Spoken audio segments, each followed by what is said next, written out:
En esta semana realizaremos una introducción a la cultura y cosmovisión mapuche. Los mapuches somos gente de la tierra y todo lo que realizamos y creemos tiene relación con ella. Tenemos nuestro Feyentún, que es nuestra propia forma de vida, nuestras creencias. Tenemos un territorio que llamamos Gualmapu, un idioma que llamamos Mapudungún.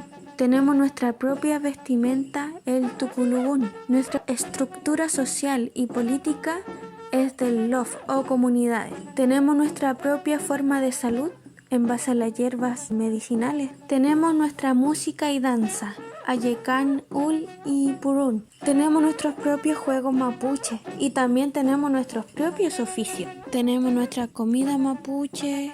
También tenemos nuestras autoridades como Lonco, Machi. Tenemos nuestra propia forma de dar educación a nuestros pichiqueches a través de nuestras propias estrategias didácticas de manera natural en las comunidades. El Ulcantún, el canto, el Purún, la danza, Aucantún, los juegos mapuche, el Poyegún, el dar cariño y afecto a los niños, Alcutún, al escuchar a los niños.